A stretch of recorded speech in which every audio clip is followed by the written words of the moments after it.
कहानी की शुरुआत में हमें इस कहानी के मेन कैरेक्टर को दिखाया जाता है जिसका नाम कराई एंड्री है। मार्केट में खबर थी कि ग्रीवर्स अपने साथ कुछ नए मेंबर को ले रहे हैं। वो भी इस एग्जाम को देने के लिए जा रहा था। इससे पहले वो 5 बार और गया, पर गिल्ड के लोगों ने उसे कमजोर समझ के वहाँ से भगा दिया था। जब वो टेस्ट देने के लिए जाता है तो वहाँ पर वो देखता है कि बहुत सारे लोग टेस्ट देने के लिए आए हैं। उसे नहीं लगता कि इतने सारे लोगों में से कोई उसे चुनेगा, इसलिए वो पहले ही हिम्मत हार जाता है। जब वो पब के पास लाइन में खड़ा होता है तभी उसको वहाँ पर एक लड़की मिलती है जिसका नाम लूदा है। वो कहती है कि हे, तुम भी क्या पार्टी ज्वाइन करने के लिए आए हो? लूदा अभी अभी लेवल 3 में प्रमोट हुई है। वो क्राई को देखकर उसका दोस्त बनना चाहती थी, इसलिए वो उसके तरफ हाथ बढ़ाती है, बट क्राई यहाँ पर हाथ नहीं मिलाता है और कहता है कि मेरा नाम क्राई एंड्री है, तुमसे मिलकर अच्छा लगा लूदा। लूदा उसे काफी परेशान देखती है, इसलिए उसको इस बात का बुरा नहीं लगता कि उसने हाथ नहीं मिलाया। लूदा उसे बताती है कि मैं अकेली थी, इसलिए वाई बोल के खजाने को हैंडल नहीं कर सकती थी, इसलिए मैं क्लैन में ज्वाइन होना चाहती हूँ।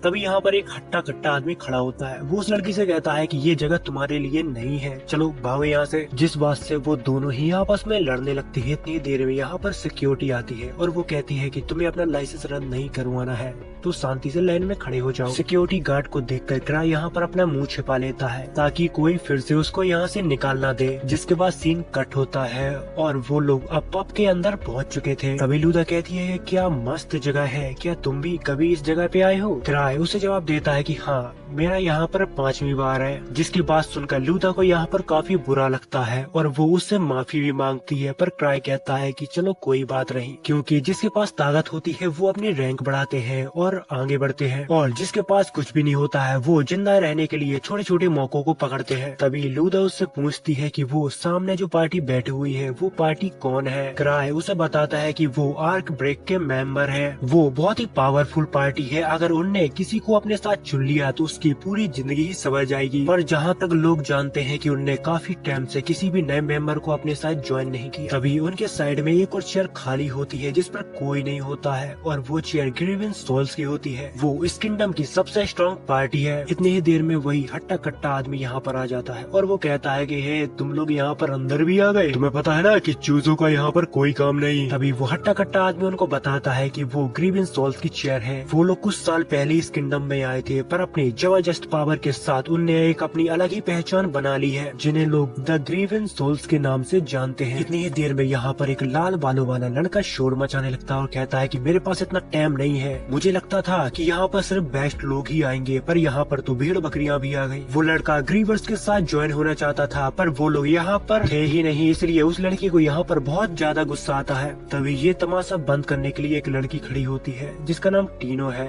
वो कहती है कि तुम्हें अपनी औकात नहीं भूलनी चाहिए। जिसके बाद यहाँ पर जितने भी लोग होते हैं वो सारे इस फाइट को एंजॉय करने वाले थे। तभी वह लड़का अपनी खतरनाक स्वेट को बाहर निकालता है और टीनो भी अब फाइट करने के लिए तैयार हो जाती है। तभी क्राई लूदा से कहता है कि हमें यहाँ से निकल जाना चाहिए, अगर हम फंस गए तो गए काम से। क्राई छिप छिप कर यहाँ से निकलने की कोशिश कर रहा था, पर टीनो उसकी पावर को महसूस कर लेती है और उसको रोक लेती है और कहती है कि मास्टर, आप यहाँ पर कब से हो? इतनी ही देर में आर्क आ जाता है और वो कहता है कि अरे तुम यहाँ पर क्या कर रहे हो, तुम्हें पता है ना कि ये इवेंट तुम्हारे बिना शुरू नहीं होगा। जिस सब कुछ सुनकर लूदा को यहाँ पर कुछ भी समझ में नहीं आ रहा था कि आखिर ये सब चल क्या रहा है, और यहाँ पर जितने भी सारे लोग होते हैं उन सारों की आंखें फटी की फटी रह जाती है, क्योंकि ये ग्रीवेंस सोल्स का लीडर होता है क्राई एंड्री। जिसके बाद सीन फ्लैशबैक में शिफ्ट होता है। वो लोग छोटे थे और ट्रेजर हंटिंग करते थे। तभी क्राई के दोस्तों ने एक बार क्राई की जान बचाई थी, क्योंकि उसको पता ही नहीं चला कि कब मॉन्स्टर उसके पीछे आ गया। उन सारे दोस्तों का सिर्फ एक ही सपना था कि दुनिया का सबसे महान ट्रेजर हंटर बनना है, बट क्राई हर चीज में इतना ज्यादा अच्छा नहीं था जितना कि वो लोग थे। पर फिर भी उसके दोस्त कभी उसको ऐसा महसूस नहीं होने देते थे कि वो कमजोर है और किसी काम का नहीं। जिसके बाद ऐसे ही वक्त बीत जाता है। एक दिन फिर क्राई सोचता है कि वो अपने ही टीम को छोड़ देगा, क्योंकि वो अपनी वजह से किसी दूसरे की जान खतरे में नहीं डालना चाहता था। पर उसके साथ कुछ ज्यादा ही गलत हो जाता है। वो जिस टीम को छोड़ने के लिए आया था वो सारे लोग मिलकर उसको इस टीम का लीडर बना देते हैं, क्योंकि वो लोग नहीं चाहते थे कि क्राई उनकी टीम को छोड़कर जाए, क्योंकि उससे अच्छा कोई नहीं। अगर क्राई नहीं होता तो शायद ग्रीवेंस सोल्स कभी नहीं होती। जिसके बाद वापस से सीन प्रेजेंट में आता है। तभी आर्क कहता है कि तुम्हें आने में बहुत देर होगी। क्राई उसे बताता है कि मैं आज सोकर बहुत लेट जगा था। क्राई आर्क को बताता है कि मेरे पास एक बहुत ही ज्यादा काबिल मेंबर है, अगर मैं कहूँगा तो तुम उसे अपनी पार्टी में लोगे। आर्क उसे उसे जवाब देता है कि बिल्कुल, इसमें भी कोई पूछने की बात है। पर अभी भी यहाँ पर वो लाल वालों वाला लड़का शोर मचा रहा था। तभी क्राई उससे कहता है कि हे, तुम्हारा नाम क्या है? वो लड़का कहता है कि मेरा नाम गिलबर्ट बुश है, मैं लेवल 4 का हंटर हूँ। क्राई यहाँ पर उनमें से किसी एक को चुनना चाहता था, पर उसको समझ में नहीं आता कि आखिर किसको वो चुने। इसलिए वो लक के सहारे सब कुछ छोड़ देता है और अपने रिंग को निकाल कर फेंक देता है और कहता है कि जिसको ये रिंग मिलेगी उसको मैं रिकमेंड करूंगा। ये बात सुनकर गिल्ड में जैसे कि तहलका ही मच जाता है। वो सारी लोग उस रिंग को पकड़ने के लिए दौड़ते हैं, पर तभी टीनो गिलबर्ट के मुंह में एक लात जड़ देती है और फिर उस रिंग को पाने के लिए पूरी गिल्ड के लोग सारे ही आपस में लड़ने लगते हैं। मौके को देखकर क्राई यहाँ से खिसक जाता है, जिसके बाद पूरे ही पब की बैंड बज जाती है। जिसके बाद हमें अगले दिन का सीन दिखाया जाता है, जहाँ पर क्राई के पास एक लड़की आती है और वो इस न्यूज के बारे में उसे बताती है, तुम्हारी वजह से पूरे पब की भैंस की आंख हो गई। तभी क्राई उससे पूछता है कि इस हादसे में कोई घायल तो नहीं हुआ? पर वो लड़की उसे जवाब देती है कि नहीं, ऐसा कुछ भी नहीं हुआ, पर हाँ, एक्सप्लोरर एसोसिएशन के मैनेजर को आपसे मिलना है। जिसके बाद क्राई उससे कहता है कि जितना भी पब का तोड़फोड़ का खर्चा आया है वो सारी आर्क के अकाउंट पर डाल दो और आर्क को ही एसोसिएशन भेज देना, वो उनकी डांट सह लेगा। थोड़ी देर में क्राई को पता चलता है कि आर्क यहाँ पर नहीं है, वो किसी काम से बाहर गया है। अब उसको ही मैनेजर के पास जाना होगा और उनकी डांट को सहना होगा। जिसके बाद आर्क अपने मास्क के बारे में बताता है कि अगर मेरा मास्क टूटा नहीं होता तो मैं आर्क का भेस बना के उसके पास चला जाता, पर अब मुझे शायद ऐसे ही जाना होगा। जिसके बाद हमें एसोसिएशन का सीन दिखाया जाता है, जहाँ पर क्राई अपने बॉस से माफी मांगता है और उसके सामने गिड़गिड़ाने लगता है और कहता है कि मैंने लोगों को रोकने की बहुत कोशिश की, पर वो लोग आउट ऑफ कंट्रोल हो चुके थे। मुझे पता है कि ये सब मैटर नहीं करता, पर सबसे बड़ी बात यह है कि किसी को भी चोट नहीं आई। जिसके बाद वो मैनेजर उसको एक मिशन दे देता है, पर यहाँ पर क्राई एंडी बहुत ही आलसी किस्म का आदमी होता है। वो मैनेजर के सामने बड़ी बड़ी बातें करने लगता है और मन में सोचता है कि एक मिशन को पिक करके वो आर्क के ऊपर थोप देगा। जिसके बाद वो एक सैंपल से दिखने वाले मिशन को चुनता है और वो सोचता है कि इस मिशन को मैं आर्क के ऊपर थोप दूंगा और चुपचाप निकल जाऊंगा, पर उसे पता नहीं होता कि उसने जो मिशन चुना है वो सबसे ज्यादा टफ मिशन है। जिसके बाद क्राई वापस एसोसिएशन से आता है और आर्क के पास जाता है, बट उसको आर्क वहाँ पर नहीं मिलता है क्योंकि वो किसी काम से बाहर गया था, क्योंकि उसे नोबल ने बुलाया था, इसलिए वो कुछ समय के लिए वापस नहीं आ सकता। तभी टीनो क्राई से कहती है कि देखो मास्टर, मुझे ये रिंग मिल गई, और वो कहती है कि मैं नहीं चाहती थी कि कोई और तुम्हारी रिंग अपने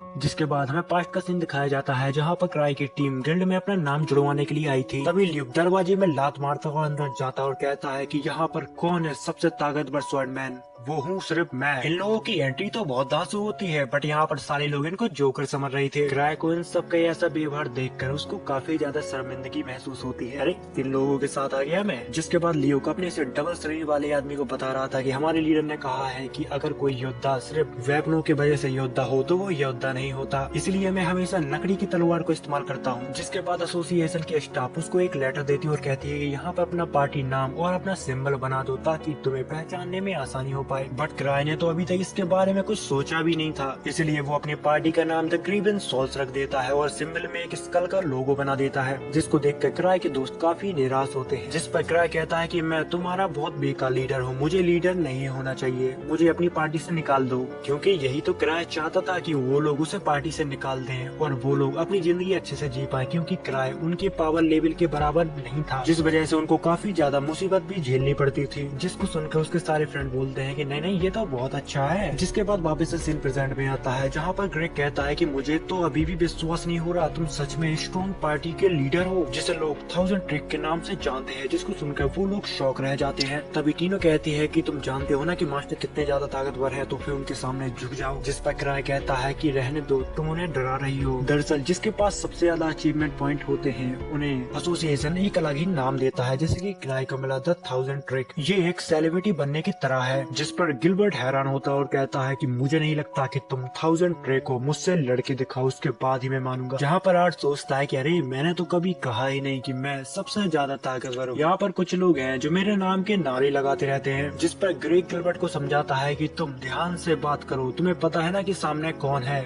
उससे लड़ना तो तुम भूल ही जाओ, तुम्हें अगर अपनी जान प्यारी हो तो। क्राई उसकी बात को बुरा नहीं मानता और यहाँ से जाने लगता है। तभी गिलबर्ट क्राई को लड़ने की चुनौती देने लगता है, जिस पर टीनो कहती है ये सब मुझ पर छोड़ दो, और फिर वो कहती है कि तुमने मेरे मास्टर की बेइज्जती की, इसलिए अब तुम्हें इसका भुगतान तो चुकाना पड़ेगा।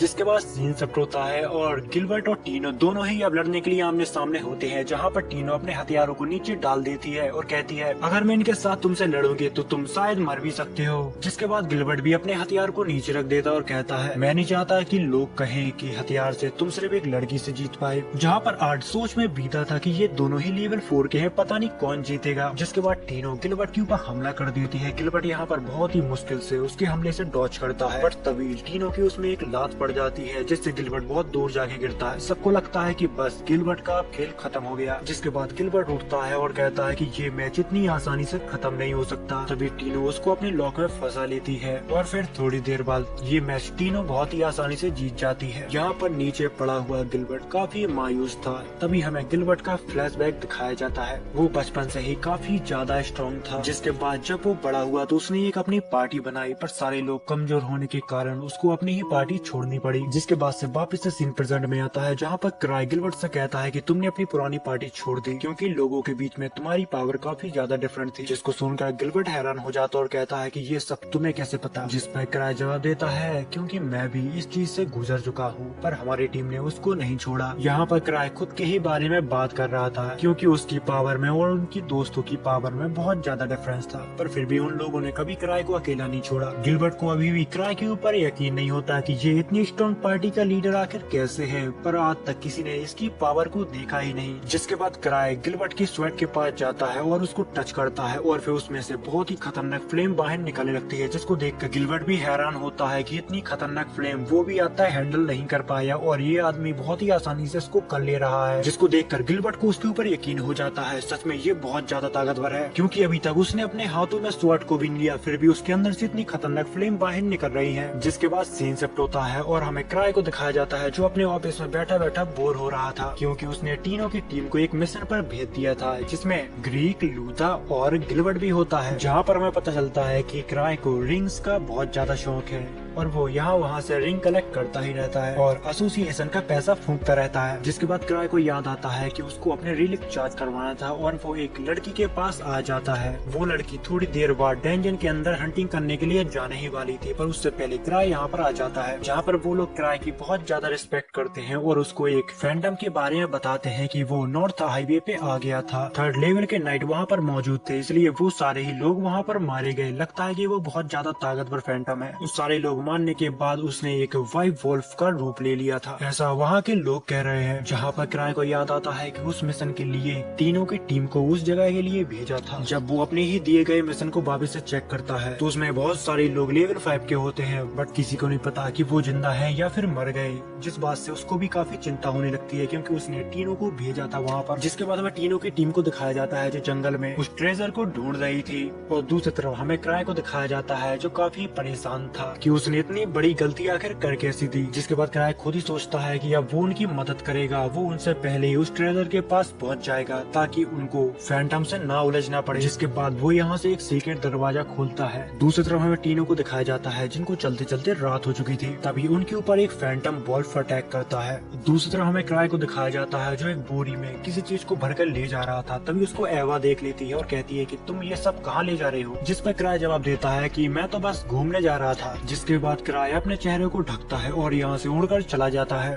जिसके बाद हमें पास्ट का सीन दिखाया जाता है जहाँ पर ग्रेवन सोल्स अपनी टीम के साथ जश्न मना रही थी। उनको किंगडम में आज सिर्फ एक ही हफ्ता हुआ था और एक ही हफ्ते के अंदर ल्यूक की तलवार टूट जाती है, जिससे वो काफी ज्यादा निराश रहता है। जिस पर लीज उसे जवाब देती है कि अरे छोड़ो यार, वो बस एक लकड़ी की तलवार थी। यहाँ पर वो लोग थोड़ी देर पहले साइक्लोप्स को मार कर आए थे। जिस पर एक आदमी कहता है क्या बकवास कर रहे हो साइक्लोप्स, तुम बच्चों उनको नहीं मार सकते, वो बहुत ज्यादा ताकतवर होती है। जिस पर लीज उसका सिर उसे दिखाती है, जिसको देखकर वो आदमी शौक रह जाता है। जिसके बाद से वापस से सीन प्रेजेंट में आता है, जहाँ पर टीनो की टीम धीरे धीरे करके उन वॉल्फ को मार के आगे बढ़ती रहती है। तभी ग्रेग गिलबर्ट से कहता है कि तुमने अपनी स्वेड की पावर को इस्तेमाल क्यों नहीं किया। तभी गिलबर्ट उसको जवाब देता है कि मेरी स्वेड में अब माना नहीं बचा है, क्योंकि कराय ने स्वेड की पूरी पावर को यूज कर लिया था। इसी में वो लोग थक जाते हैं और कहते हैं कि हमें आगे नहीं बढ़ना चाहिए, हमें अपनी जान बचानी चाहिए। अभी टीनो उनको जवाब देती है कि मास्टर ने हमें ये मिशन दिया है तो हमें किसी भी हालत में इसको पूरा करना ही होगा, चाहे वो कितना भी मुश्किल हो। जहाँ पर हमें पता चलता है कि कराय हर मुसीबत से पहले ही सब कुछ कैलकुलेट कर लेता है। जिसके बाद टीनो की टीम आगे बढ़ती है तो उनको वहाँ पर बहुत सारे वुल्फ मिलते हैं, जहाँ पर वो लोग स्ट्रेटेजी बना रहे थे कि वुल्फ से बचकर हमें गुफा के अंदर जाना होगा। दूसरी तरफ हमें कराय को दिखाया जाता है जो उड़ते उड़ते उन सभी को ढूंढ रहा था, पर अभी भी उसको कोई भी नजर नहीं आया था। दूसरी तरफ हमें टीनो की टीम दिखाई जाती है, जहाँ पर वो गुफा के अंदर जाते हैं तो उनको और भी सारे वुल्फ मिलते हैं, जिनके साथ वो फाइट करने लगते हैं। वो लोग टीम वर्क के साथ उन सारी वुल्फ को खत्म कर देते हैं, पर ये इतना भी आसान नहीं था। अंदर से कुछ और वुल्फ उनसे लड़ने के लिए आ जाते हैं। यहाँ पर गिलबर्ट उनके साथ फाइट करने लगता है। गिलबर्ट बोलता तो बहुत ज्यादा है, पर उसी के साथ वो स्ट्रॉन्ग भी है। बट यहाँ पर लूदा बहुत कुछ तो नहीं कर सकती है, पर वो चोर की तरह सभी दुश्मनों की जगह करेक्ट बता सकती है, जिस टीम वर्क का फायदा टीनो उठाती है और उन मास्टरों को खत्म कर देती है। जहाँ पर टीनो को लगता है कि ये सब कुछ मास्टर ने पहले भाप लिया होगा, इसलिए उनने इन लोगों को मेरे साथ भेजा। यहाँ पर गिलबर्ट को भी टीम वर्क के साथ फाइट करने में बहुत मजा आ रहा था। तभी उसको अपने पास्ट याद आता है, जब उसकी टीम उसके साथ मैचअप नहीं कर पाती थी, इसलिए उसने अपनी ही टीम को लीव कर दिया। बट उसको आज समझ आ रहा था कि जब वो कमजोर पड़ता है तो कैसा लगता है। गिलबर्ट को वॉल्फ के साथ लड़ने में बहुत परेशानी आ रही थी, जिस पर ग्रेग गिलबर्ट का साथ देता है, जिस वजह से गिलबर्ट उस मॉन्स्टर को बहुत ही आसानी से खत्म कर देता है। जिसके बाद उनकी टीम आगे बढ़ जाती है। तभी टीनो को किसी की प्रेजेंस फील होती है, बट जहाँ तक उनको समझ में आ रहा था तो ये शायद एक बॉस की पावर भी हो सकती है या फिर और भी कुछ। और अब टीनो की टीम अंदर जाने से डर रही थी, पर टीनो उनको हौसला देती है कि मास्टर ने तुम सबको ऐसे ही नहीं चुना, उनने तुम लोगों के अंदर कुछ न कुछ देखा होगा, वरना वो क्यों मेरे साथ तुम लोगों को भेजते यहाँ पर। दूसरी तरफ हमें कराय को दिखाया जाता है, जो अभी भी उन सभी की तलाश कर रहा था। उसी के साथ वो उसको भी बहुत ज्यादा कोस रहा था, जिसने ये जैक पैक बनाया है, क्योंकि वो उसमें ब्रेक डालना ही भूल गया, जिस वजह से वो गुफा के अंदर तो चला जाता है, पर उसकी स्पीड इतनी ज्यादा होती है कि वो यहाँ वहाँ टकराता रहता है। लोगों को ढूंढते ढूंढते टीनो की टीम उस बॉस के पास पहुँच जाती है और उनको देखते ही बॉस उनके ऊपर अटैक कर देता है, जिस वजह से उनको ये तो पता चल जाता है कि ये वाला बॉस सच में बहुत ज्यादा ताकतवर है। तभी टीनो वाइफ वॉल्फ को देखती है तो समझ जाती है कि इसकी वीकनेस इसका सिर है, जहाँ पर वो अपनी टीम से कहती है कि तुम इसका थोड़ी ध्यान भटकाओ, मैं इसको देखती हूँ। गिलबर्ट अपनी पूरी कोशिश करता है मॉन्स्टर का ध्यान भटकाने में। दूसरी तरफ ग्रेग उसके ऊपर हमला करता है तो एक ही झटके में उसकी स्वेट टूट जाती है। इसी मौके का फायदा उठाकर टीनो उसकी स्वेट पर चढ़ जाती है और उसके सिर तक पहुँच जाती है, पर इसी के बीच उसका पैर जख्मी हो जाता है। बट तब भी वो हार नहीं मानती और उसके सिर पर अटैक कर देती है, जिससे वो मॉन्स्टर तो खत्म हो जाता है, पर टीनो की हालत अब बहुत ही बुरी हो चुकी थी। तभी टीनो अपने पैर पर एक पोशर डालती है, जिससे काफी हद तक उसका पैर ठीक हो जाता है। ग्रेग कहता है कि आज का तो दिन ही खराब है, मेरी तो स्वेड ही टूट गई। गिलबर्ट कहता है कि कम से कम तुम जिंदा तो हो, यही बहुत बड़ी बात है। अब उनको लग रहा था कि उनने सारे मॉन्स्टर को खत्म कर दिया, इसलिए अब उन लोगों को ढूंढना चाहिए जिनके लिए वो लोग यहाँ पर आए थे। वो लोग यहाँ से आगे बढ़ पाते इससे पहले यहाँ पर बहुत जैसे दिखने वाले सेम टू सेम वैसे ही कुछ और वॉल्फ आ जाते हैं, जो कि हथियारों से लैस होते हैं। अब उनको समझ में नहीं आ रहा था कि एक से लड़ते लड़ते उनकी हालत खराब हो गई है, अब तो चार हैं। अब उनके पास कोई भी चारा नहीं था, इसलिए वो लोग यहाँ से भागने का डिसाइड करते हैं। साइड में एक छोटी सी गुफा होती है, जिसके अंदर से वो वॉल्फ नहीं आ सकते थे, पर इससे पहले वहाँ तक वो लोग पहुँच पाते। व्हाइट वॉल्फ उनकी चाल को समझ जाते हैं और उनका रास्ता ब्लॉक कर देते हैं, जिस पर गिलबर्ट और ग्रेग कहते हैं कि हम लोग इनका चारा बनते हैं, तुम दोनों यहाँ से भागने की कोशिश करो। तभी टीनो को कराय की रिंग के बारे में याद आता है, उन वॉल्फ की आंखों पर शूट करेगी और यहाँ से भागने की कोशिश करेगी, बट इसके लिए भी थोड़ा टाइम चाहिए, जिस पर गिलबर्ट उन मॉन्स्टरों के साथ भिड़ जाता है। लूदा और ग्रेग भी इसमें उसका साथ देती है। मौके को देखकर टीनो उस मॉन्स्टर के मुंह पे शूट कर देते हैं, जिससे उनको थोड़ा टाइम मिल जाता है। तभी गिलबर्ट को बहुत ही तेजी से एक पंच टकराता है, जिससे वो जाके दीवार से टकरा जाता है। अब टीनो की टीम को कोई भी तरीका नजर नहीं आ रहा था जिससे वो यहाँ से बच के बाहर निकल पाए। तभी अचानक से कराय एक मॉन्स्टर से टकरा जाता है, जिसको देखकर वो सारे मॉन्स्टर उससे डरने लगते हैं। बट जिससे कराय टकराया था वो मॉन्स्टर कराय के ऊपर अटैक कर देता है, बट वो मॉन्स्टर उसको एक खरोच भी नहीं पहुंचा पाता, जिसको देखकर वो सदमे में चला जाता है। जिस पर कराय थोड़ी हीरो बनने की कोशिश करने लगता है और कहता है कि मुझे माफ करना, मेरे पास 17 जिंदगियां हैं। जिसके बाद उसी मॉन्स्टर के ऊपर कराय बहुत ही खतरनाक एक अटैक करता है, जिसको देखकर टीनो की टीम कहती है क्या ये सच में लेवल 8 है, ये तो सच में बहुत ज्यादा ताकतवर है। जिस पर कराय सोचता है कि ये लेवल 3 का मॉन्स्टर है, पर ये बहुत ज्यादा ताकतवर है। जहाँ पर हमें पता लगता है कि कराय के पास कोई भी पावर नहीं है, उसने ये सब बस शूटिंग रिंग की वजह से से किया हुआ था। क्राई ने अपनी स्वेड रास्ते में कहीं गिरा दी थी, इसलिए वो अब उनके साथ फाइट भी नहीं कर सकता था। इसलिए वो सोचता है कि मिशन जाए भाड़ में, मुझे अपने घर जाना है, क्योंकि अब उसके पास कोई भी ऑप्शन नहीं बचा हुआ था। इसलिए वो एक लॉकेट को निकालता है और मॉन्स्टर की तरफ फेंकता है, जिससे वहाँ पर धुआं होने लगता है। जिसके बाद वो कहता है, अरे मुंह क्या देख रहे हो, भागो यहाँ से। बट जख्मी होने के कारण टीनो यहाँ पर ज्यादा तेजी से नहीं भाग पा रही थी। उसी के साथ क्राई भी उसके पीछे पीछे भाग रहा था, बहुत ही स्लोली। टीनो को लगता है कि मास्टर कितनी अच्छे हैं, वो मेरे साथ भाग रहे हैं ताकि मुझे कोई मॉन्स्टर चोट ना पहुंचा पाए। बट सच्चाई तो यह है कि क्राई अपनी फुल स्पीड में भाग रहा था, पर वो ज्यादा तेज भाग ही नहीं पाता। थोड़ी देर बाद वो लोग उन मॉन्स्टरों से बहुत दूर चले जाते हैं, जिसके बाद सभी लोग क्राई को शुक्रिया कहते हैं। पर वो कहता है कि अरे ऐसा कुछ भी नहीं है, सबकी जान बचाने के लिए क्राई टीनो को शुक्रिया कहता है, जिसको सुनकर टीनो फूली नहीं समाती। क्राई को टीनो की चोट नजर आती है, इसलिए वो अपने रैलिक से उसकी चोट को ठीक कर देता है। वो लोग आगे तो बढ़ते जा रहे थे, पर उनको यही नहीं पता कि वो लोग जा कहाँ रहे हैं। जिसके बाद सीन पास्ट में शिफ्ट होता है, जहाँ पर क्राई अपने दोस्तों को अपने सारे रैलिक दिखा रहा था, जिसको देखकर वो सभी लोग कहते हैं, क्या इनमें से हम कोई एक चीज ले सकते हैं। जिस पर क्राई कहता है कि तुम्हें जो सी चीज अच्छी लगे वो तुम ले सकते हो। तभी उनमें से एक लड़की एक बैग को उठाती है, जो उसको बहुत पसंद आता है। क्राई उसे बताता है कि ये बैग जितना दिखने में छोटा लगता है, उससे वो कई ज्यादा चीजों को स्टोर कर सकता है। उन लोगों का इन चीजों में इंटरेस्ट बढ़ ही रहा था। तभी क्राई उन्हें बताता है ये सिर्फ चॉकलेट रखने के काम आता है। तभी लीज एक ब्रेसलेट को उठा लेती है और अपने हाथ में पहन लेती है और धड़ाम से नीचे गिर जाती है। जिस पर क्राई उसे बताता है कि ये एक लिवायत रिंग है, जिसे पहनने से शरीर के पूरे सेंसेस खराब हो जाते हैं। दूसरी तरफ ल्यूक एक कर्ज स्वेट को उठा लेता है, जिससे वो कर्ज हो जाता है और आउट ऑफ कंट्रोल हो जाता है,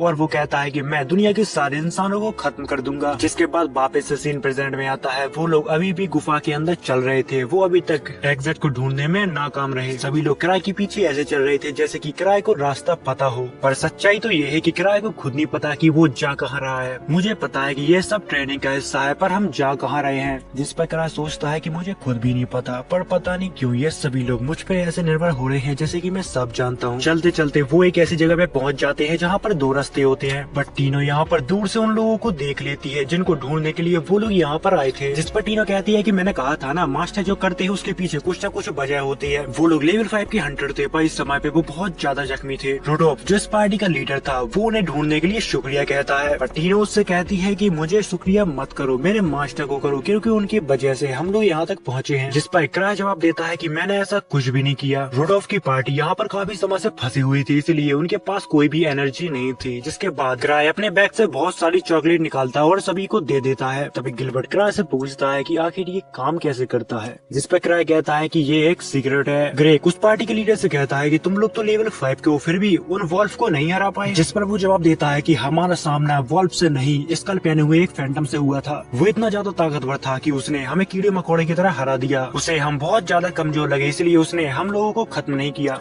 वो फैंटम इतना ज्यादा ताकतवर था कि शायद 1000 स्वेड भी उसको ना हरा पाए। दरअसल 1000 स्वेड क्राई के बचपन के दोस्त लियोक का नाम है। जिस पर क्राई सोचता है कि क्या मजाक कर रहे हो, अगर इतना कोई ताकतवर होता, अगर ऐसे फैंटम एग्जिस्ट करते होते तो लियोक कब का उन्हें मार चुका होता। पर अभी वो आ गया तो मुझे नहीं लगता कि टीनो उसे हरा पाएगी। क्राई उन सबको बताता है कि हमें यहाँ से जल्दी निकलना होगा और इस टीम को लीड करेगी टीनो, क्योंकि मैं तो ज्यादा तेज भाग ही नहीं पाता। जिस पर टीनो जवाब देती है कि आपके कंपैरिजन में मैं कुछ भी नहीं हूँ मास्टर। जिस पर क्राई उसे जवाब देता है ये तुम्हारी ट्रेनिंग का हिस्सा ही है। तभी वो सोचता है प्लीज प्लीज प्लीज मान जाओ ना, क्योंकि ये सब करना मेरे लिए बहुत ज्यादा बोरिंग है। जिसके बाद टीनो इस बात से सहमत होती है कि उन्हें इस जगह से जल्दी निकलना चाहिए। वो लोग यहाँ से निकलने ही वाले थे, इतनी ही देर में उनको कुछ अजीब गरीब आवाज सुनाई जाती है। जिस पर क्राई सोचता है कि अब तो मैं गया पक्का, अगर उस मॉन्स्टर ने मेरे ऊपर हमला कर दिया तो 4 बार तो मैं बच जाऊंगा, पर उसके बाद मैं मर जाऊंगा। तभी उनको एक बहुत ही बुरी शक्ति महसूस होने लगती है, क्योंकि वो फैंटम धीरे धीरे उनके तरफ ही बढ़ रहा था। क्राई को पता था अगर वो उससे लड़ेगा तो मर जाएगा, पर फिर भी वो सभी को पीछे करता है और खुद आगे खड़ा हो जाता है। तभी हमें उसी फैंटम को दिखाया जाता है जो धीरे धीरे इनके तरफ बढ़ रहा था, जिसके ऑरा को देखकर उन सभी लोगों की फट जाती है। इतनी ही देर में उस फैंटम के पीछे एक लड़की आती है। वो एक किक मारती है और फैंटम जाके दीवार से भिड़ जाता है, और ये लड़की कोई और नहीं लीज होती है। लीज की किक कितनी ज्यादा पावरफुल होती है कि वो फैंटम जो शेर बना घूम रहा था वो एक पिल्ला बन गया था। लीज यहाँ पर क्राई के ऊपर गुस्सा होने लगती है और कहती है कि मैं तुमसे मिलने के लिए तुम्हारे यहाँ पर आई थी, बट मुझे पता चला कि तुम वहाँ पर हो ही नहीं। तुम ऐसे खतरनाक जगह पे आकर आए ही क्यों? टीनो यहाँ पर बहुत ज्यादा डरी हुई थी, क्योंकि उसको पता था अब पहाड़ उस पे ही टूटने वाला है, क्योंकि क्राई को संभालने की जिम्मेदारी उसको ही दी गई थी। गिलबर्ट बीच में बोलने की कोशिश करता है, तभी लीज उसको दूर फेंक देती है, जिससे उसकी बहुत बुरी हालत हो जाती है। ग्रेक और लूदा उसके ऊपर पोषण के ऊपर पोषण फेंकते जाते हैं, पर उसको इसका कुछ भी फायदा नहीं होता। क्राई लीज को शांत करवाता है और कहता है कि इसमें टीनो की कोई भी गलती नहीं है, उसने व्हाइट वॉल्फ को हराया और इस मिशन को भी बहुत अच्छे से पूरा किया। दूसरी तरफ वो फैंटम एक वॉल्फ को बुलाता है, व्हाइट वॉल्फ उनके ऊपर गन चलाने लगता है, बट यहाँ पर लीज को उनकी गोलियों को फर्क नहीं पड़ता, जिसके बाद लीज बहुत बुरी तरह से व्हाइट वॉल्फ को खत्म कर देती है। मौके को देखकर फैंटम भी उसके ऊपर अटैक कर देता है, पर लीज अपने 2 उंगलियों से उसकी तलवार को रोक लेती है। लीज मार मार के उस फैंटम की बहुत बुरी हालत कर देती है। दूसरी तरफ सभी लोग शौक रहते हैं क्योंकि उन्होंने लाइफ में पहली बार किसी को इतना ज्यादा ताकतवर देखा था, और ये तो कुछ भी नहीं, ये तो सिर्फ ग्रीवन सोल्स की एक मेंबर है और ये बहुत ज्यादा ताकतवर है। फैंटम को बहुत बुरी तरीके से मारने के बाद लीज का गुस्सा शांत होता है, जिसके बाद हमें अगले दिन का सीन दिखाया जाता है जहाँ पर गिलबर्ट 1000 ट्रेक यानी कि क्राई के पास अपनी स्वेट को दे जाता है और सभी से कहता है कि मैं अपनी पुरानी पार्टी के पास वापस जा रहा हूँ। दूसरी तरफ हमें क्राई के दोस्तों को दिखाया जाता है जिन सभी ने वही स्कल वाला मास्क पहना हुआ था, जिसके बाद हमें 1 साल पहले का सीन दिखाया जाता है जहाँ पर सित्रे स्मार्ट क्राई के लिए स्लाइम का एक पोस्टर बना के लाई थी। अगर आपको पता ना हो तो मैं आपको बता देता हूँ कि सित्रे स्मार्ट ग्रेवन सोल्स की एक साइंटिस्ट है जो लेवल 2 की हंटर है। वो अपने एक्सपेरिमेंट से ग्रेवन सोल्स की मदद करती रहती है। दिखने में थोड़ी अजीब है पर वो बहुत अच्छी लड़की है। अगले सीन में हमें दिखाया जाता है जहाँ पर क्राई उसी पोस्टर को ढूंढ रहा था जिसे सित्रे स्मार्ट ने बनाकर उसको दिया था। वो शांत दिमाग से सोचता है कि आखिर उसने उसको कहाँ रख दिया था। उसको जहाँ तक याद है, उसे जहाँ तक याद है कि डेंजन के अंदर जब उसने उसको पिया था तो उसके अंदर कुछ भी नहीं था। क्राई ने उस स्लाइम को बहुत ही संभाल के रखा था, पर वो अचानक गायब कैसे हो सकता है। दूसरी तरफ हमें कुछ हंटरों को दिखाया जाता है, वहाँ पर वो लोग बात कर रहे थे डेंजर के अंदर जितने भी मॉन्स्टर है अचानक उनका लीवर अब बढ़ सा गया है। पर जो भी हो ट्रेजर वैल्यू की जांच करके हमें देश तक पहुँचानी होगी, ये सबसे ज्यादा जरूरी है। दूसरी तरफ हमें क्राई को दिखाया जाता है जो एसोसिएशन के अंदर घूम रहा था। तभी एबा उसे व्हाइट वॉल्फ की रिपोर्ट बताती और कहती है तुम्हें इस रिपोर्ट के बारे में एसोसिएशन को बताना चाहिए। क्राई उससे कहता है कि अरे यार मुझे मत परेशान करो, टीनो उसकी लीडर थी, उसको ये रिपोर्ट दे दो। तभी एबा उसे बताती है कि वो बेसमेंट लेवल 2 पर अभी ट्रेनिंग ले रही है। इतना सुनने के बाद वो यहाँ से जाने लगता है। तभी एबा सोचती है कुदरत आपत्ति यानी कि अर्थक्वेक और ट्रेजर वैल्यू में मुश्किल तक वो बिना किसी क्लूज के अंदाजा लगा लेता है। मैंने ऐसा करते क्राई को बार बार देखा है, बट एवा को कहाँ पता था कि जितनी भी धरती पे मुसीबतें आती हैं वो सारी क्राई की वजह से ही होती हैं। जब क्राई लेवल 2 के बेसमेंट तक पहुँचता है वो वहाँ पर देखता है तो बहुत सारे लोग बाहर खड़े होते हैं। अंदर लीज ट्रेनिंग दे रही थी क्योंकि उसको लग रहा था कि टीनो उसके जाने के बाद बहुत कमजोर हो चुकी है। वो लोग क्राई से कहते हैं कि तुम कुछ करो, हम लोग ट्रेनिंग हेल को इस्तेमाल नहीं कर पा रहे हैं। क्राई हेल का जब गेट खोल कर अंदर जाता है तो वो देखता है कि टीनो बहुत बुरी तरह से नीचे डली हुई है। लीज ने उसे इतनी खतरनाक ट्रेनिंग दी कि वो अधमरी हो गई, जिस पर लीज कहती है बस इतना ही तुम्हारे पास दम था या फिर तुम मेरे सामने दिखावा कर रही हो। अगर तुम्हें ऐसा लगता है कि मैं तुम्हें नहीं मारूंगी तो ये तुम्हारी गलती है। लीज टीनो को एक किक मारने ही वाली थी, तभी क्राई उसे रोक देता है। बस बहुत हो गया, मैं तुम्हारे जुनून को समझता हूँ पर मुझे लगता है कि वो अपनी लिमिट पर है, चलो आज के लिए इतना बहुत है। तभी लीज कहती है क्या तुम मुझे रोक रहे हो, जिस पर क्राई हाँ में जवाब देता है, जिस पर लीज हंसने लगती है और कहती है चलो आज का वर्कआउट खत्म हुआ। वो यहाँ से जा पाती इससे पहले टीनो उसका पैर पकड़ लेती है और टीनो ने वही मास्क पहना हुआ था जो ग्रेवन सोल्स अक्सर पहना करते हैं। जिसके बाद लीज कहती है चलो शुरू करते हैं, जिसके बाद क्राई भी इन लोगों को मनाने में नाकामयाब हो जाता है। मुझे माफ करना, तुम्हें पता है ना कि लीज को मनाना कितना मुश्किल है। जिसके बाद सीन कट होता है जहाँ पर क्राई बात कर रहा था कि ट्रेवलर के ऊपर अटैक हुआ फैंटम वाइफ वर्ल्ड एंड में। पता नहीं क्यों पर क्राई को इस सब चीजों में कुछ गड़बड़ लग रही थी और शायद इसलिए ग्रेक ने क्राई को मिलने के लिए बुलाया है। जिसके बाद सोचने लगता है कि अरे आर्क यहाँ पर क्यों नहीं है, अगर वो यहाँ पर होता तो मुझे इतना सारा काम नहीं करना पड़ता। दूसरी तरफ हमें ग्रेक को दिखाया जाता है जहाँ पर वो कहता है वाइफ वर्ल्ड डैन के पास कोई लाइन में कोई भी चेंज नहीं आया है और हाँ मैंने मटेरियल की क्वालिटी भी नहीं बदली है, पर यहाँ पर ग्रेक को कुछ अजीब से महसूस हो रहा था। दूसरी तरफ हमें कुछ लोगों को दिखाया जाता है जहाँ पर वो लोग बात कर रहे थे कि सोचने की बात है, हम लोग जो काम कर रहे हैं उसे तो भगवान भी नहीं प्रिडिक्ट कर सकता है। इन सारे लोगों का एक ग्रुप होता है, यहाँ पर जितनी भी घटनाएं घट रही थी वो सभी की वजह से घट रही थी। जहाँ पर वो लोग बात कर रहे थे कि हमारी चाल कोई भी हंटर नहीं समझ सकता, पर एक आदमी है 1000 ट्रेक जिसको हम कभी भी अंडर एस्टिमेट नहीं कर सकते। जब तक उन्हें पता नहीं चलता तब तक वो उन्हें व्हाइट वॉल्फ में उलझे रहेंगे। जब तक इनके पास मौका है ये वाला रिसर्च सेंटर छोड़ के कहीं और जाके अपना रिसर्च सेंटर बना ले। दूसरी तरफ हमें क्राई को दिखाया जाता है जहाँ पर वो सपना देख रहा था कि पूरी सिटी में बस स्लाइम ही स्लाइम फैल चुका है। अचानक वो जाग जाता है, वो शेट्री के स्लाइम का सपना देख रहा था, उसको लगता है सच में वो बहुत बहुत ज्यादा डेंजर है।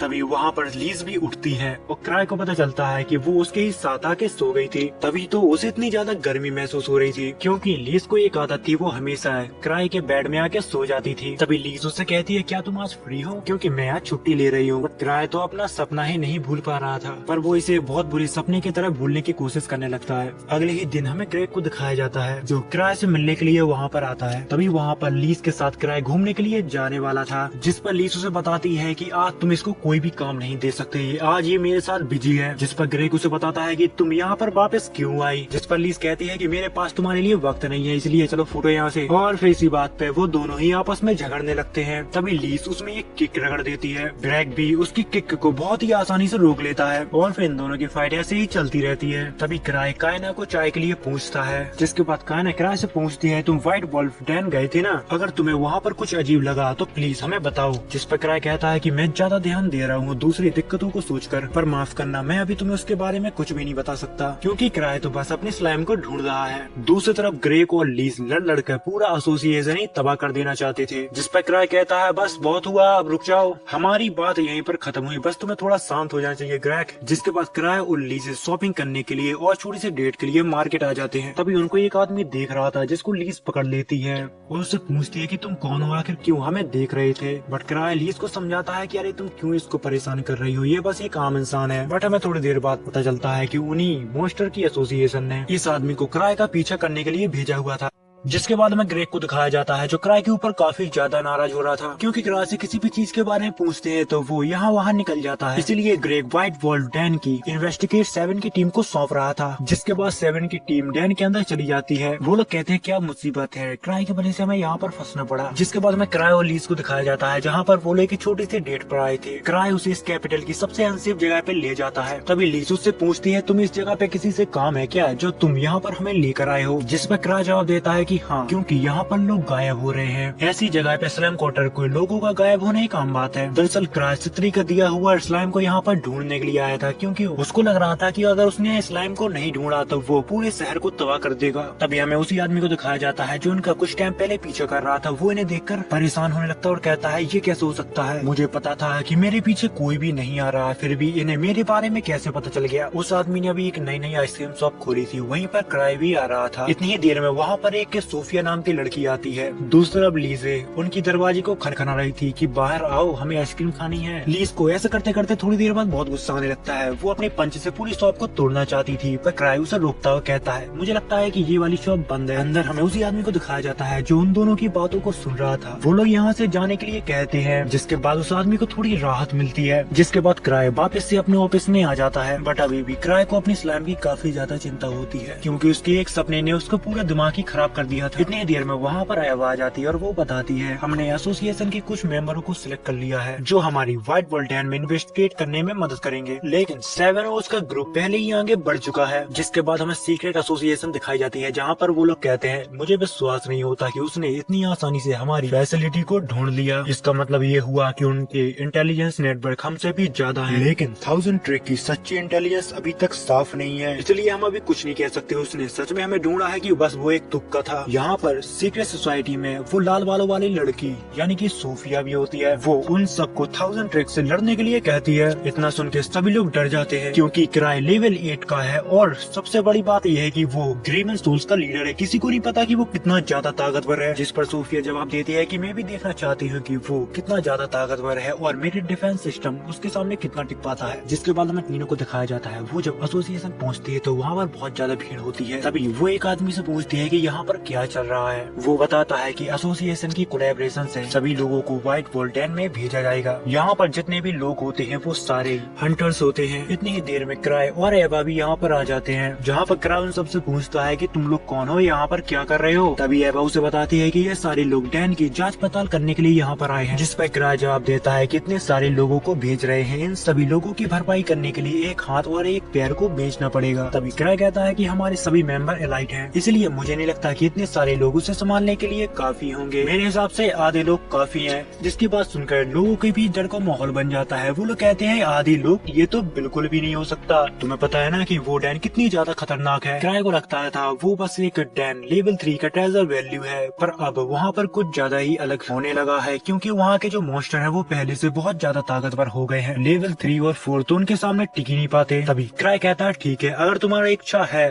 तो तुम उसके अंदर जा सकते हो। मुझे लगा था कि आधे लोग काफी होंगे, पर तुम्हें अगर जाना हो तो जा सकते हो, मुझे इससे कोई फर्क नहीं पड़ता। इतनी ही देर में यहाँ पर लीज आ जाती है और वो कहती है अगर मैं होती तो आधे भी नहीं लेती, क्योंकि मैं अकेले ही जाती। जहाँ पर सभी लोग कहते हैं कि अरे हम भी स्ट्रॉन्ग है यार, हम उन मॉन्स्टरों से लड़ेंगे और उनको खत्म करके वापस भी आ जाएंगे। तभी लीज क्राई के पास जाती है और कहती है कि ये जॉब मुझे दे दो, बट क्राई सीधा उसके मुंह पे मना कर देता है, क्योंकि मैं नहीं चाहता कि ये सब तीनों के लिए बहुत दर्दनाक हो, और साथ ही वहाँ पर पहले ही बहुत लोग मौजूद हैं। जिसके बाद क्राई सभी लोगों को डेंजन में जाने के लिए हाँ कह देता है। दूसरी तरफ हमें 7 की टीम को दिखाया जाता है जो डेंजन की तरफ आगे बढ़ते जाते हैं। तभी डैन में जाने से पहले एक आदमी क्राई के पास आता है और उससे पूछता है कि हमें डेंजन में किसी चीज का ध्यान रखना होगा क्या। तभी क्राई कहता है कि तुम्हें एक स्लाइम को ढूंढना है। तभी वो आदमी कहता है भला डेंजन में स्लाइम क्या कर रहा होगा, लेकिन ऐसा होता है तो ध्यान रखना वो कोई नॉर्मल स्लाइम नहीं होगा। जिसके बाद हमें सीक्रेट एसोसिएशन को दिखाया जाता है जो किसी बारे में बात कर रहे थे। यह हमारी रिसर्च का परिणाम है, एक माना मटेरियल डिवाइस किसी खोज में कहीं पहुंचाने की बात कर रहे थे, बट उसमें एक बहुत बड़ी प्रॉब्लम होती है, क्योंकि उस रास्ते के बीच 1000 ट्रेक आ रहा था। अगर किसी भी चीज में 1000 ट्रेक आया तो उसकी टीम ग्रेवियन सोल्स भी उस लफड़े में पड़ जाती है। अगर उन लोगों ने हमारी रिसर्च के बारे में पता लगा लिया तो फिर हम गए काम से। तभी सोफिया कहती है कि कोई दिक्कत की बात नहीं, मेरा डिफेंस सिस्टम बहुत ही ज्यादा ताकतवर है। सोफिया के बारे में हम ज्यादा तो नहीं जानते, पर इतना है कि उसका दिमाग बहुत ज्यादा तेज है और वो किसी भी चीज को बहुत ही आसानी से कर लेती है बिना कोई सबूत छोड़े, क्योंकि उसके दिमाग में कुछ ऐसा चल रहा था जिससे वो पूरी ग्रेवियन सोल्स को संभाल सकती है। दूसरी तरफ हमें 7 की टीम को दिखाया जाता है जो मॉन्स्टर को मारते मारते डेंजन के काफी अंदर तक आ गई थी। उन लोगों ने जहाँ तक अपनी सभी जांच पड़ताल कर ली थी, जिसके बाद उनके पास एक कॉल आता है और दूसरी तरफ से कोई उसे कहता है कि तुम अगर काम हो गया हो तो डेंजन से बाहर आ सकते हो। जिसके बाद दूसरी तरफ हमें क्राई को दिखाया जाता है जहाँ पर उसको कुछ समझ में नहीं आ रहा था कि उसको आखिर क्या करना चाहिए। क्राई ओवर थिंकिंग वाला बंदा है। यहाँ के कुछ लोग ये भी कहते हैं कि क्राई फ्यूचर देख सकता है। तभी लीज क्राई से कहती है कि मैं तुम्हारे सामने लड़ने के लिए बहुत उत्सुक हूँ, क्योंकि पिछली बार मैं अपनी पूरी पावर तुम्हें नहीं दिखा पाई। वो लोग यहाँ पर बात कर ही रहे थे, इतनी देर में यहाँ पर स्त्री स्मार्ट आ जाती है। अरे क्या चल रहा है गाइस, कैसे हो?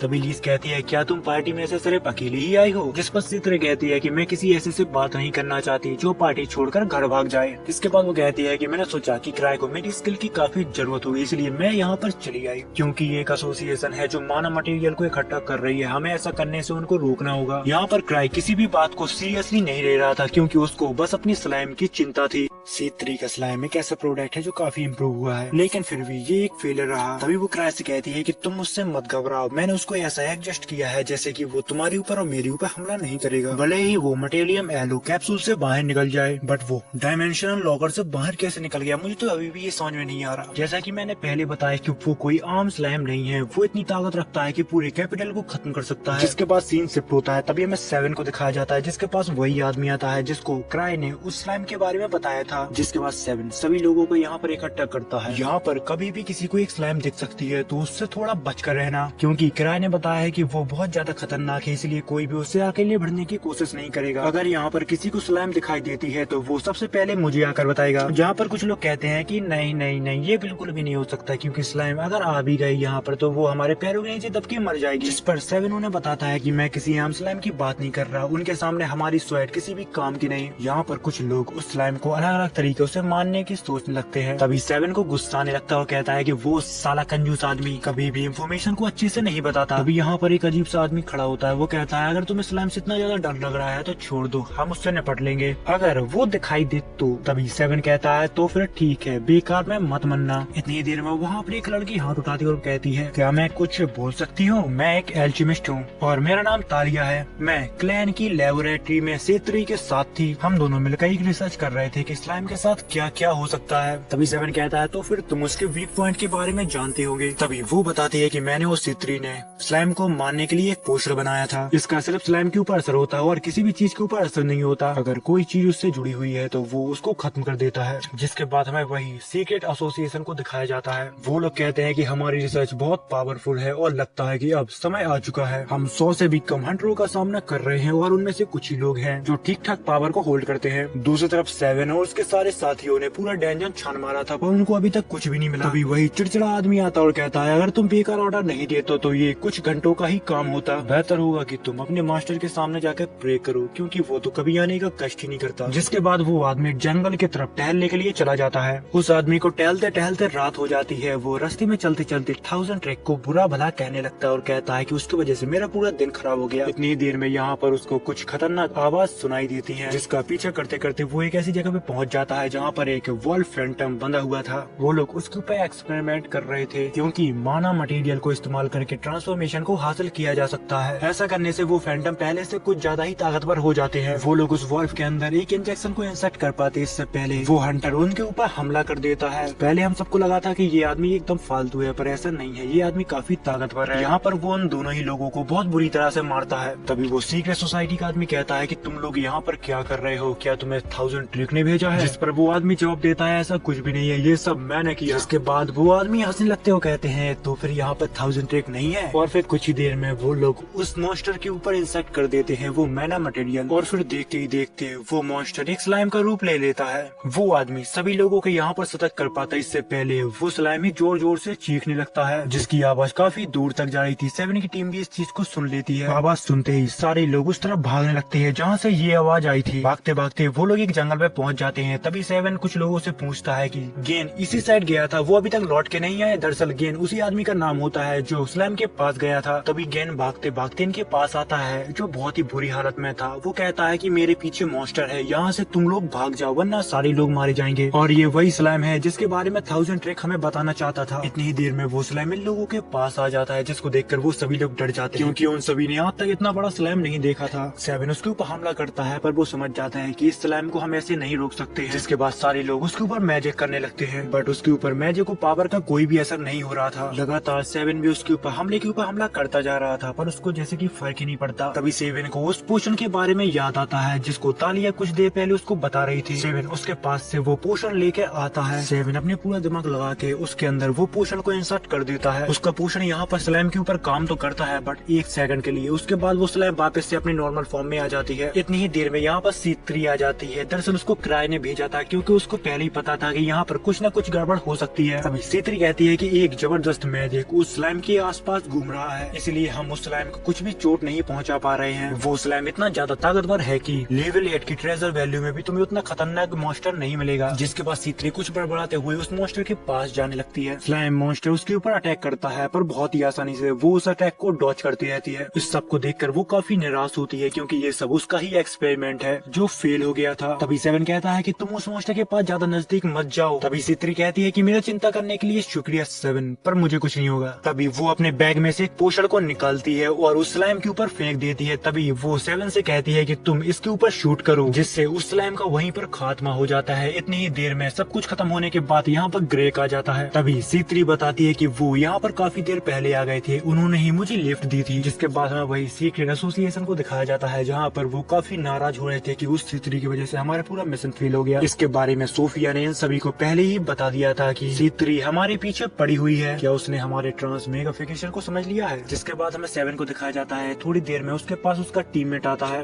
वो C3 के साथ एक छोटी सी फाइट रखना चाहता था पर उसके अंदर इतनी दम नहीं थी कि वो उससे पूछ सकता है क्योंकि वो लड़का जानना चाहता था कि वो लड़की आखिर कितनी ताकतवर है। अभी 7 उसे जवाब देता है कि तुम उसको कमजोर समझने की भूल मत करना, वो तुम्हें बहकाएगी कि वो बिल्कुल भी ताकतवर नहीं है, पर तुम उसके ऊपर विश्वास मत करना क्योंकि इस तरह वो किसी से भी अपना काम निकलवा सकती है। और जहाँ तक मुझे पता है तो वो ग्रीवर्स के दूसरे मेंबर की तरह एक मॉन्स्टर है जो अगर बेकाबू हो जाए तो उसको कोई भी नहीं संभाल सकता। दूसरी तरह हमें किराए को दिखाया जाता है जिसकी गोदी में लीज बैठी हुई थी। ये सब देखकर टीनो को काफी शर्म आ रही थी।